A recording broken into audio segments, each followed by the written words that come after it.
I've told this story maybe 4 times in my life. Each time my hands shake a little less. This will probably be the last time I tell it, so I want to get it right. I was there the day the dark matter ships came, not watching a recording years later like most of the galaxy did.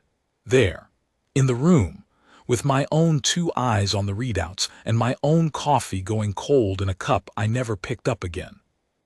My name doesn't matter much. Back then everyone called me Sarrn.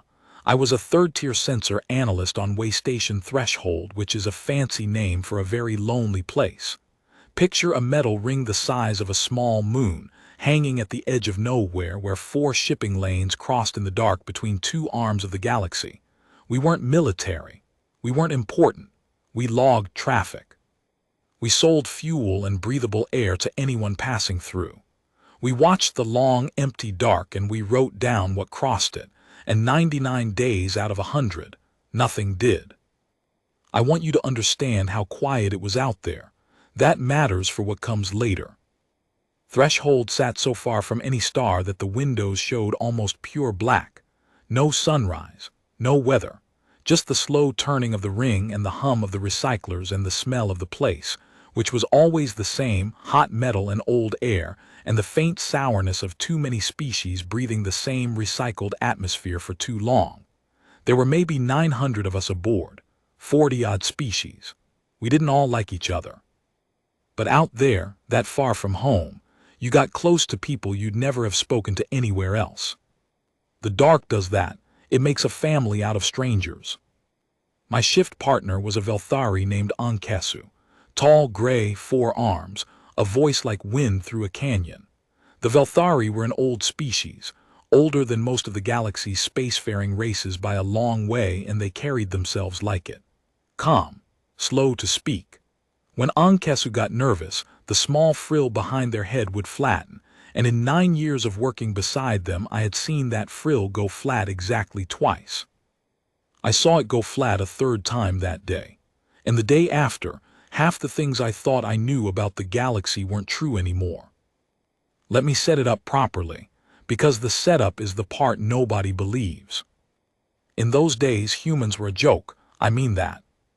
I'm sorry, but it's true, and you have to know it or the rest won't land.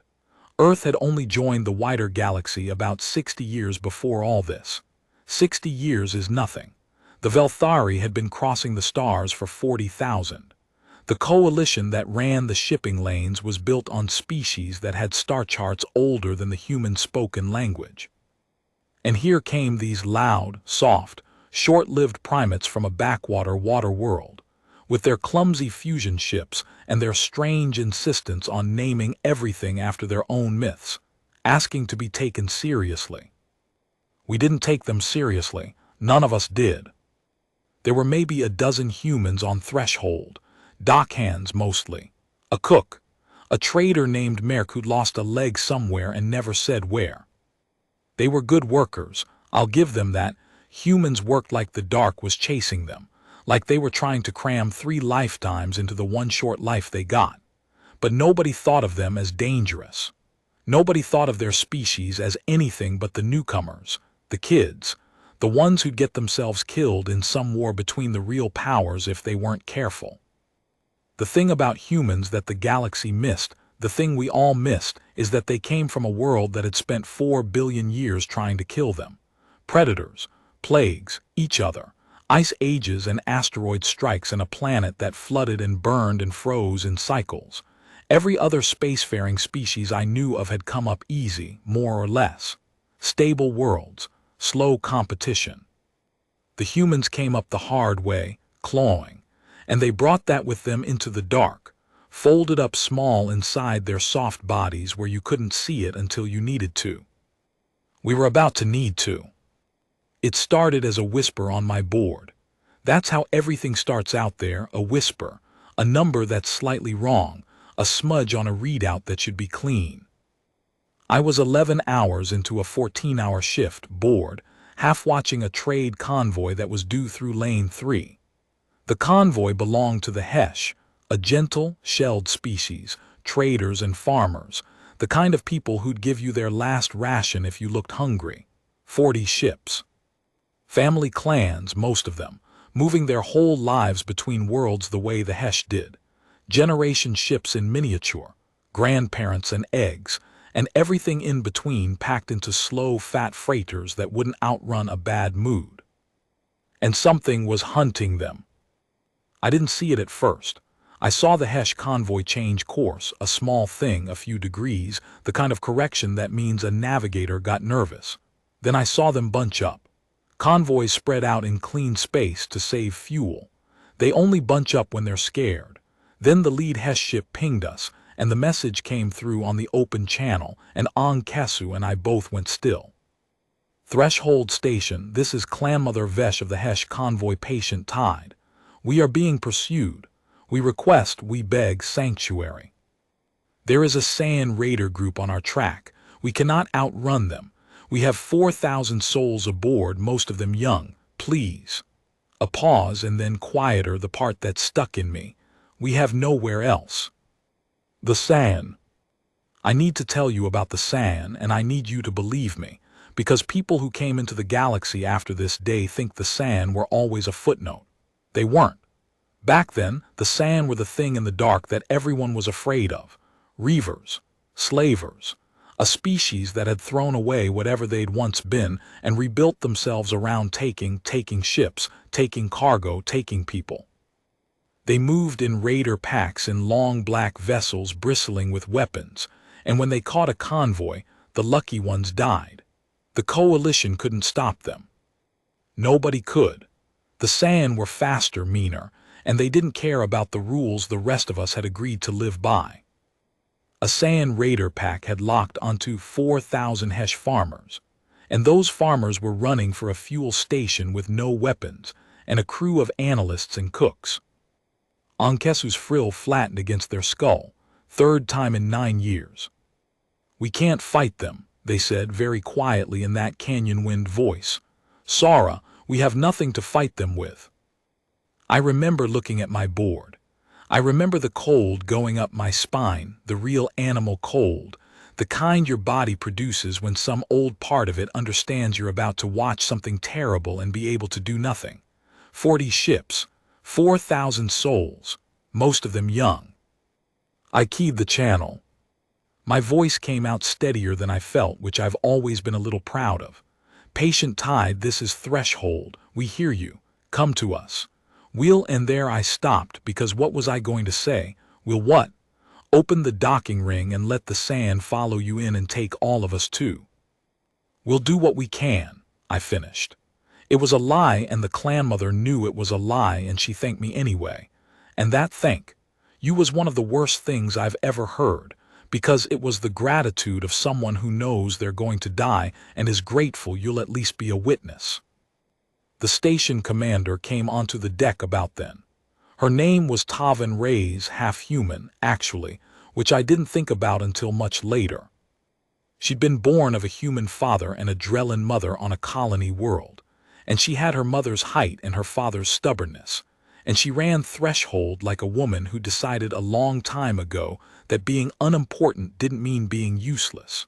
She took one look at my board and the convoy and the raider track closing in behind it, and her jaw set. How long, she said. Until the Sarrn reached them, 40 minutes, maybe less. They're faster than the Hesh by a lot. And until the convoy reaches us. 55 minutes. The math sat there on the deck with us, ugly and simple. The Sarrn would catch the Hesh 15 minutes before the Hesh could reach the station. We would watch it happen on our screens. We would hear it on the open channel. And there was nothing any of us could do about it. Reyes closed her eyes for a second. Just a second. Then she opened them and started giving orders anyway, because that's what you do. You do the small, useless things. You prep the medical bay for survivors there might never be. You ready the docks. You keep busy so the helplessness doesn't eat you alive. And that's when Merk, the one-legged human trader, spoke up from the back of the deck. Nobody had noticed him come in. Send the distress wide, he said. Full spectrum, every band. Don't aim it at the coalition, they're too far, they can't help. Aim it at the dark. He was leaning on the railing and his face had gone strange tight like a man remembering something he'd tried to forget. Aim it coreward toward the deep lanes, and put it in the human band, the old emergency frequency, the one nobody uses. Rays turned to look at him. There's nothing out there in the deep lanes, Merk. That's empty space. There's no one to hear it. And Merk, I'll never forget this, the way he said it, quiet and certain and a little afraid of his own words, Merk said. There's always someone out there. You just can't see them. That's the whole point of them. We didn't understand. How could we? But Rays was out of better ideas, and a wideband distress call costs nothing.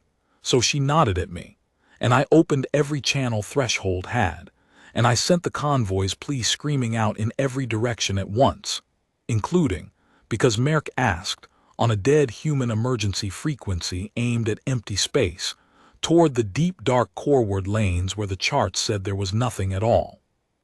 Nothing answered. Of course nothing answered. We went back to watching 4,000 people die in slow motion.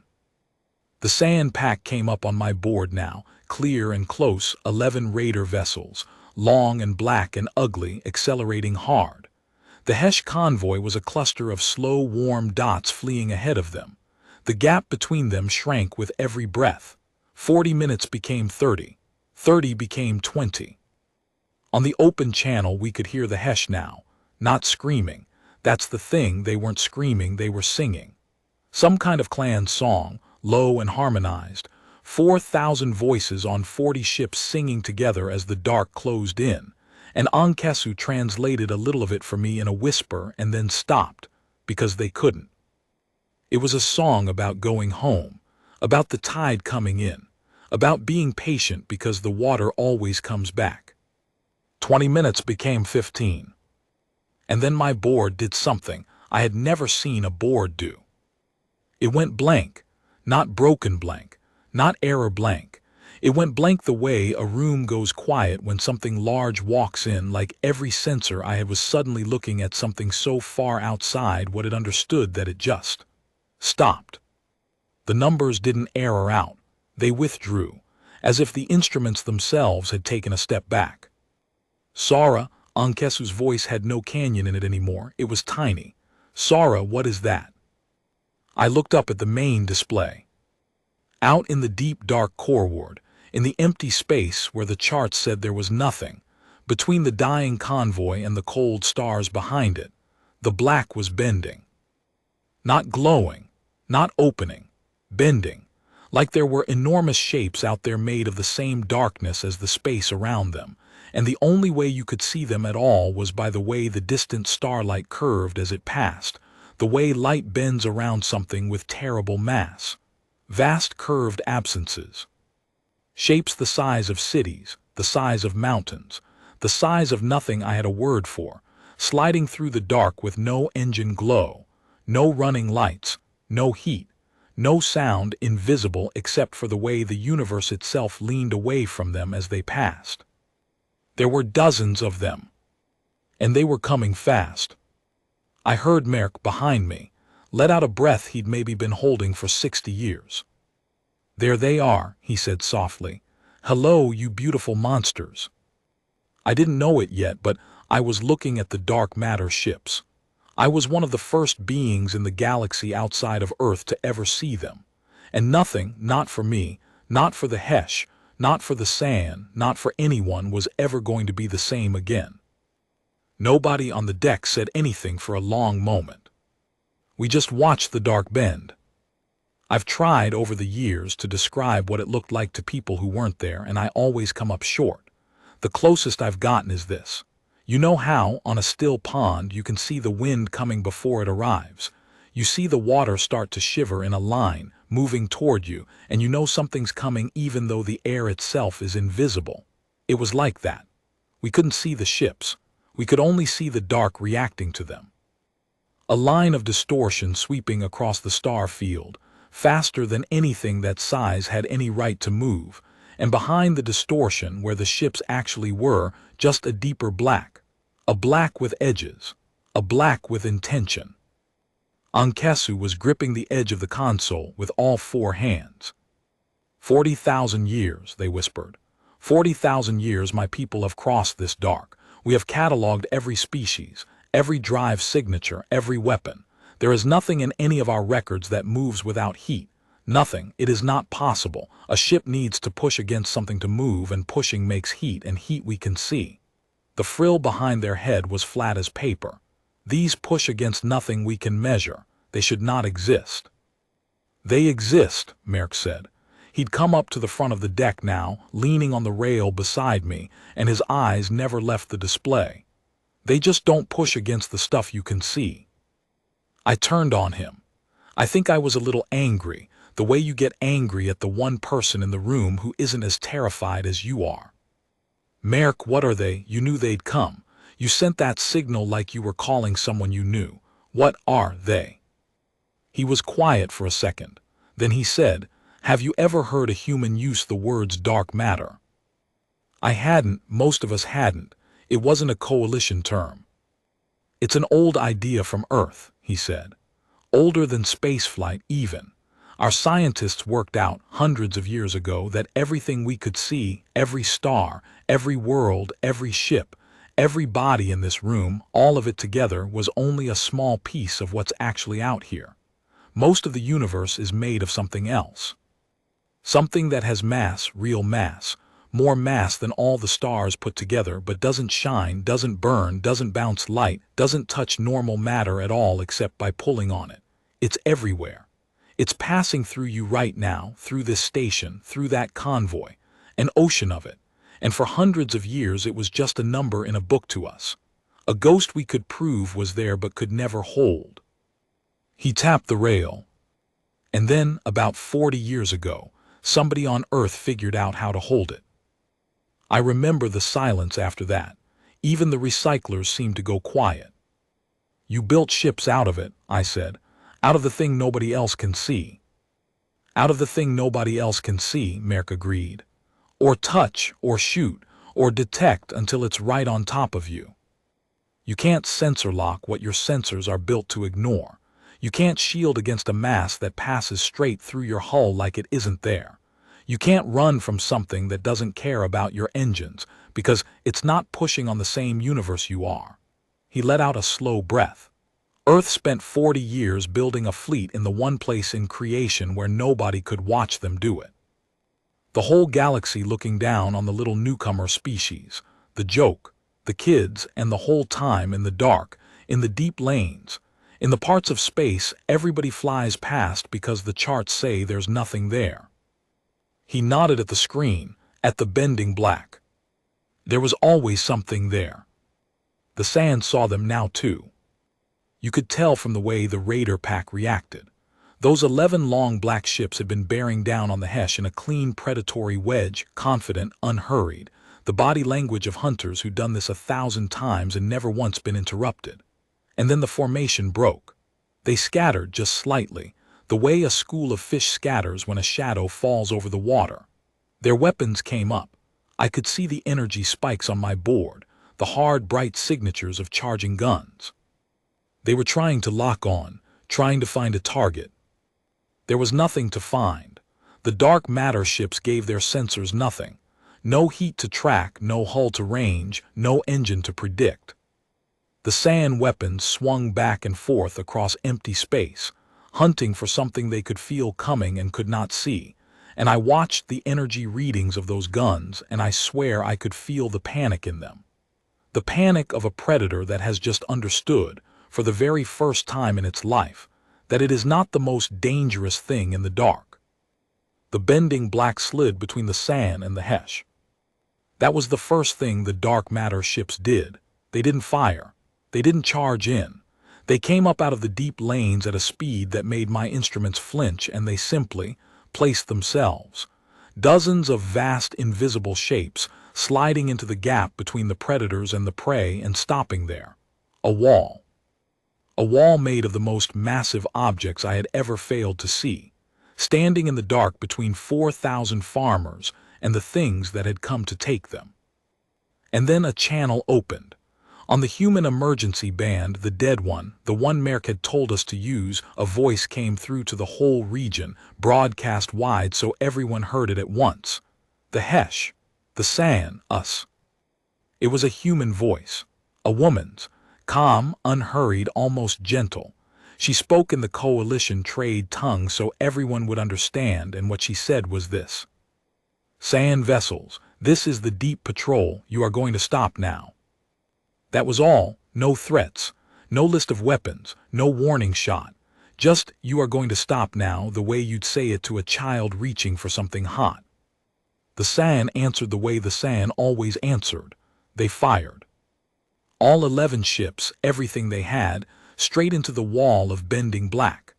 I saw the energy bloom on my board, a wave of weapons fire that would have gutted a coalition battle group, pouring into the space where the dark matter ships were. And nothing happened. I don't mean the shots were absorbed. I don't mean they were deflected by some shield. I mean the weapons fire went through, straight through. The energy and the matter of those weapons was made of the normal stuff, the stuff that shines and burns, and it passed through the dark matter hulls the way light passes through glass, the way a ghost walks through a wall, and came out the other side into empty space and kept going, hurting nothing, because there was nothing in its universe to hit. The Sarrn emptied their guns into the dark, and the dark didn't even notice. On the open channel, I heard one of the Hesh, a young one, by the voice, say a single word that Ankesu didn't need to translate. It was awe. Awe in any language sounds the same. The human voice came back, still calm, still gentle, maybe a little sad. You can't hurt us, she said. I need you to understand that, because what happens next depends on whether you understand it. You can't hurt us and we can hurt you, and the only question on the table right now is whether I have to prove the second part. I'd very much rather not. So I'll ask you one more time and then I'll stop asking. A pause. Stand down. Let the convoy go. Leave this region. And you live. I held my breath. The whole deck held its breath. Ankesu's frill, flat against their skull, didn't move. And the Sarrn, because they were what they were. Because 40,000 years of being the thing everyone feared had made them unable to imagine being afraid. The Sarrn did the stupidest, bravest, most doomed thing I have ever watched anyone do. They charged. The whole pack, 11 raiders, accelerated straight at the convoy, trying to punch past the invisible wall and reach the soft, slow Hesh ships behind it, gambling that whatever those dark shapes were, they couldn't actually stop a determined attack, that it was all a bluff, that nothing that didn't fire back could really hurt them. Merc closed his eyes. "Oh, you fools," he said quietly, "you poor stupid fools." And then the dark matter ships showed us what they could do, and I have spent the rest of my life trying to forget it and failing. Here's the thing nobody tells you about real power, the kind that's so far past you that you can't even measure it. It's quiet. It doesn't roar. The loud weapons, the ones everybody's afraid of, the plasma lances, the kinetic guns, the antimatter warheads, those are loud because they're working hard. They're shoving energy around, fighting against the universe to do damage, and the noise and the light and the heat is the sound of all that effort. What the dark matter ships did wasn't loud at all. It barely registered on my board. And that's what broke something in me, watching it. Because the absence of effort meant the absence of strain, and the absence of strain meant that for these ships, killing 11 raiders wasn't hard. It wasn't even work. It was like watching someone close a door.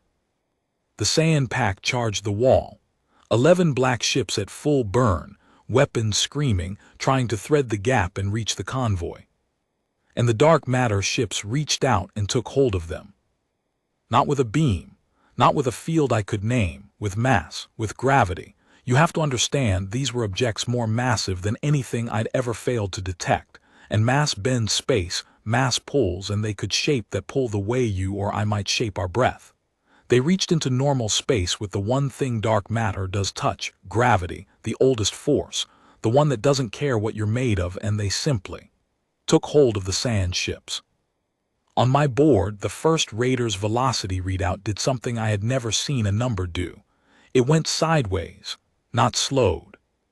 Sideways in a direction that wasn't a direction, like the ship had been grabbed by something with a billion hands and pulled in a way that ships are not built to be pulled. There was no explosion. That's the part I can't forget. There was no fire, no debris field, no dramatic bloom of light. The Raider just folded. The hull crumpled inward toward a point, the way a sheet of paper crumples in a fist, except the fist was made of gravity, and the paper was a warship 200 meters long, and it happened in total silence, in the cold and the dark, with no more drama than a man crushing an empty cup. Then the second one, the third, one after another, methodical, unhurried. The dark matter ships picked the Raiders out of space and closed their grip, and the Raiders ceased to be ships. They became dense little knots of folded metal, drifting, dark, silent. No survivors. No escape pods, because there was no time and nowhere to go. You can't outrun gravity. You can't shield against it. You can't even see the hand that's killing you. Ankesu made a sound I had never heard a Velthari make. Soft, wounded. 40,000 years of their people's calm, cracked straight down the middle. "They're not destroying them," they whispered. "Sarrn, look, they're not. There's no waste, no spread. Each one is taken exactly, precisely, only the ship, nothing around it. That is not a weapon firing, that is a hand, choosing." The frill behind their head trembled. "Something that powerful should be clumsy. Power is always clumsy in my experience. The bigger the force, the messier the result. This is the opposite. This is the most controlled thing I have ever witnessed, and it is being done by the most powerful thing I have ever witnessed, and those two things are not supposed to go together." I couldn't answer. I was watching the count on my board. 11 Raiders, then 9, then 6. And on the open channel, the human voice came back, the calm woman, the one who'd asked them 3 times to stop, and she wasn't gloating. There was no triumph in it. If anything, she sounded tired, the way you sound when someone's made you do a thing you asked them not to make you do. "Last 2, she said. "Stop now, I mean it. I don't want the rest of you. Stop your engines, drop your weapons, and you go home. I'm not in the business of killing things that have stopped fighting." A pause. "Don't make me finish this, please. Give me a reason not to."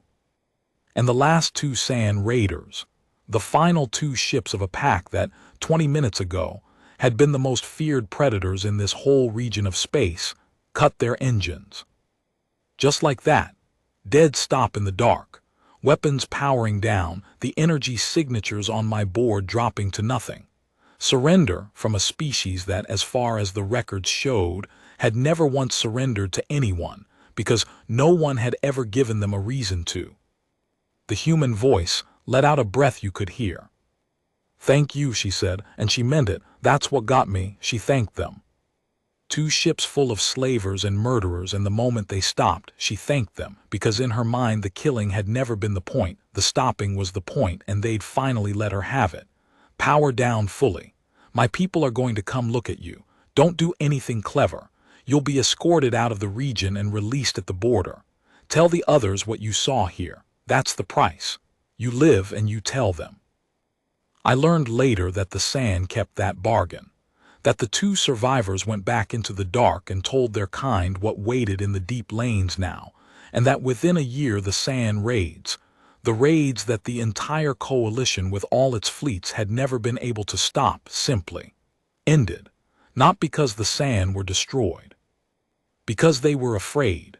For the first time in their long, ugly history, there was something in the dark more dangerous than they were, and it had told them to stop, and they had learned the hard way what happened when you didn't. But I'm getting ahead of myself. On the deck of Threshold, in the quiet after, nobody moved. 9 ships had just been erased from existence a few light seconds from where we stood, and we hadn't heard a sound. Reyes, the commander, had her hand pressed flat against the console like she needed it to stay standing. Ankesu was very still. And I realized my face was wet, and I didn't fully know why. except that I just watched 4,000 farmers be saved by something I couldn't see. And the size of it, the sheer scale of being that small in front of something that large, had cracked something open in me that doesn't close back up. Merk was the only one who looked calm. He was watching the screen with an expression I couldn't read at first, and then I understood it. It was grief. Quiet, old grief, the kind you carry so long it stops looking like grief and starts looking like calm. "You knew them," I said. "The Deep Patrol, you knew what they were, you've seen this before." He didn't look at me. "I helped build the first one," he said, "a long time ago. Back when it was just theory and a few of us in a lab in the dark, trying to grab hold of a ghost." He tapped his leg, the missing one, the one he'd never explained. "Lost this when the first containment field failed. We didn't even know if it would work. We just knew that we were the newcomers, the joke, the kids, and that the galaxy was full of things like the Sarrn, and that nobody was coming to save the small and the slow and the gentle." He finally looked at me, and his eyes were wet too. "So we decided that the next time a convoy full of farmers was running from monsters in the dark, with nowhere to go and no one to hear them, there'd be someone out there. Someone the monsters couldn't see coming. We built the thing we wished had existed when we needed it." He looked back at the screen, at the bending black sliding gently now toward the rescued convoy. "Everybody thought we were building it to conquer," he said softly. "The Coalition, the old powers, all of them, when they finally found out, they assumed the worst. They always do. They thought the humans have an invisible fleet, now they'll take everything." He shook his head. "They never understood. We didn't build it to take. We built it because we remembered what it felt like to be the ones being taken. You don't forget that. Not as a person, not as a species. You come up the hard way, claw your way out of a world that spent 4 billion years trying to kill you, and you remember exactly how it feels to be small and hunted in the dark. And if you've got any soul left at all when you finally make it out, you make sure nobody else has to feel that way. Not if you can stand in the way." The convoy was coming in now. 40 slow, fat freighters full of 4,000 farmers, alive, every one of them, sliding toward Threshold's docking ring under the gentle escort of ships none of them could see. And on the open channel the Hesh were singing again, the same song, the one about the tide coming in, about being patient, about how the water always, always comes back. Except now they weren't singing it like a prayer for the dying. Now they were singing it like a promise that had been kept. The convoy took almost an hour to dock, and I watched every minute of it. I should have handed off my shift. I was past 14 hours by then, running on cold coffee and adrenaline and the kind of bone tiredness that goes past tired into something almost peaceful. But I couldn't leave the deck. None of us could. We'd watched 4,000 people nearly die, and now we were going to watch them live up close with our own eyes, and there wasn't a force in the galaxy that could have moved me from that window. The Hesh freighters came in slow. They were beautiful in an ungainly way, fat, rounded, patched, hulls scarred from 100 years of crossing the dark. Each one was a clan. A whole family line, grandparents to eggs, packed into a vessel that was as much home as it was ship. You could see it as they passed the viewports. Lights in little windows. Movement inside. Faces pressed to the glass, looking out at the station that had said come to us when they had nowhere else. And beyond the station, at the empty dark where their salvation had come from and gone back to. Because the dark matter ships were already gone. That was the thing that struck me. They didn't linger. They didn't come in to be thanked, didn't broadcast their victory, didn't ask for fuel or repairs or even acknowledgement. The moment the last Sarrn raider was dealt with and the convoy was safe, the bending black simply slid back toward the deep lanes, the distortion in the star field sweeping away coreward, and within a few minutes my board was clean again. As if they'd never been there. As if I'd dreamed the whole thing. They went back into the dark they'd come from, the dark everybody flew past because the charts said there was nothing there, and they left the rescued and the saved to do their living without an audience. Only one of them stayed. A single shuttle detached from somewhere I couldn't see, small. This one, normal-sized, the kind of craft that ran on ordinary engines and showed up clean and bright on my board like anything else. It came toward Threshold's docking ring, requesting a berth, and Rays granted it before the request had finished. And I think every person on that deck found a reason to be near the docks when it arrived. I was one of them. I told myself I was needed to log the contact. The truth is I just wanted to see one, a human from the deep patrol, the people who'd been out there, invisible all this time. She was small. That's the first thing I noticed, and it almost made me laugh after everything. She came down the shuttle ramp in a plain gray flight suit with no insignia I recognized, and she was small, shorter than me, shorter than most of the dockhands, an unremarkable middle-aged human woman with tired eyes and gray coming into her dark hair, and a way of moving that was careful, economical, like someone who'd learned a long time ago not to waste motion. If I'd passed her in a corridor, I wouldn't have looked twice. And I realized with a jolt that this was the voice, the calm one. The one who'd said you are going to stop now to the most feared predators in the region, who'd thanked them for surrendering, who'd reached into the dark and folded 9 warships like paper without raising her voice. Her name was Commander Yun Petrova. I'd learned that later.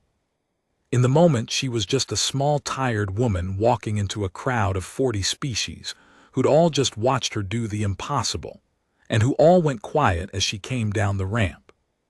She stopped at the bottom, looked at us, at all of us, the 900 strangers of Threshold who'd crowded the docks, and she looked embarrassed almost, like she didn't know what to do with the silence and the staring. "Hi," she said. Just that, hi.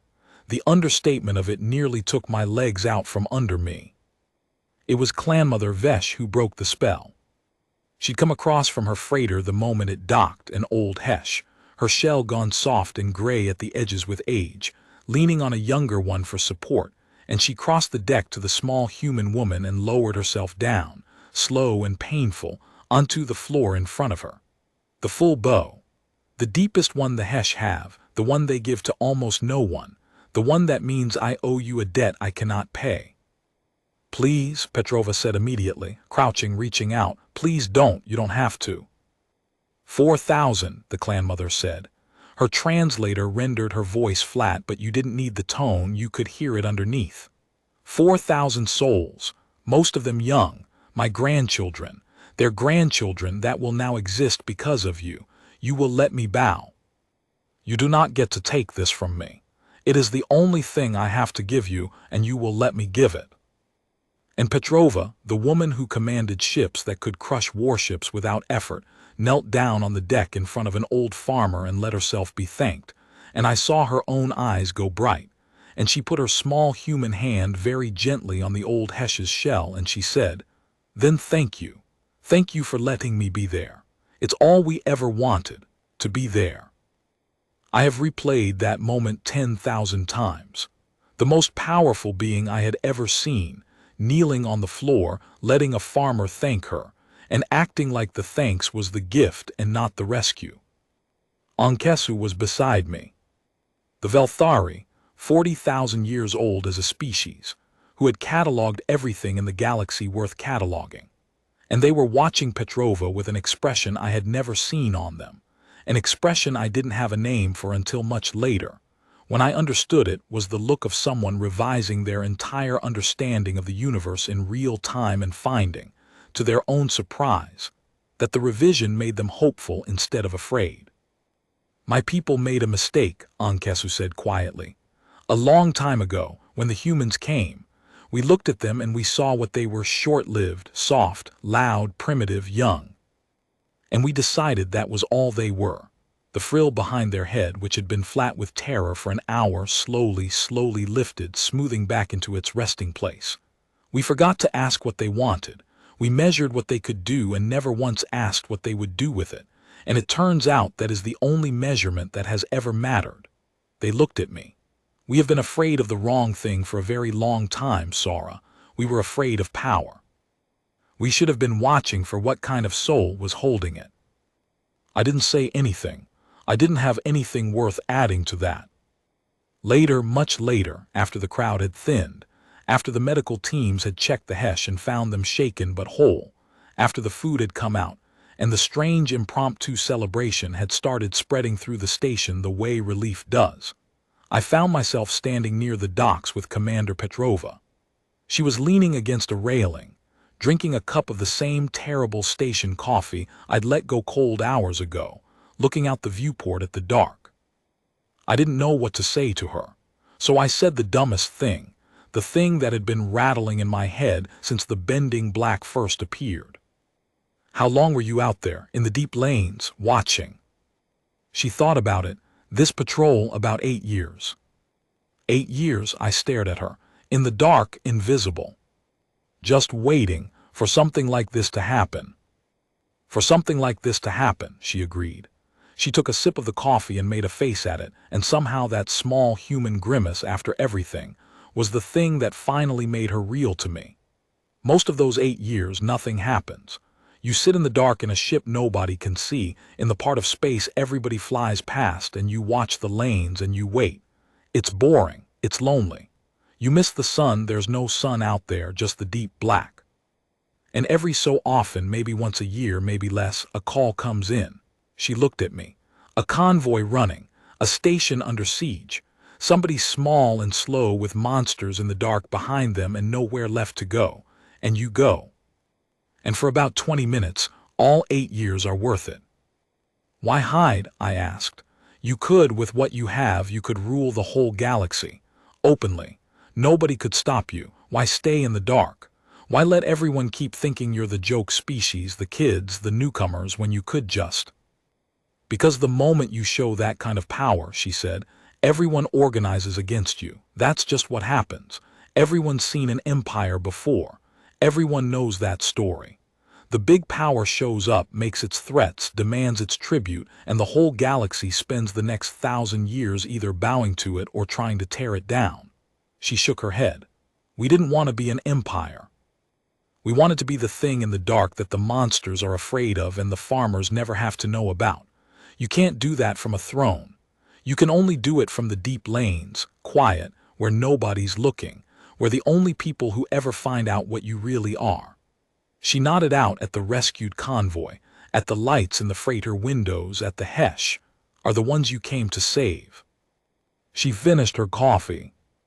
Most of them don't even get our names, she said. The ones we save, they never see us, never know what we are, just feel the monsters stop coming and the dark get a little safer and never quite know why. And that's fine. That's how it's supposed to work. We don't do it to be known. She set the cup down. We do it because somebody, a long time ago on a hard little world that spent 4 billion years trying to kill us, decided that the strong are supposed to stand in front of the weak. Not on top of them, in front of them. That's the whole thing. That's all of it. Everything else is just engineering. And then she pushed off the railing and thanked me for the conversation like I'd given her something, and went to go check on her shuttle, a small tired woman with gray in her hair walking back toward the dark. And I stood at that viewport for a long time after, looking out at the black, understanding for the first time in my life that it had never been empty.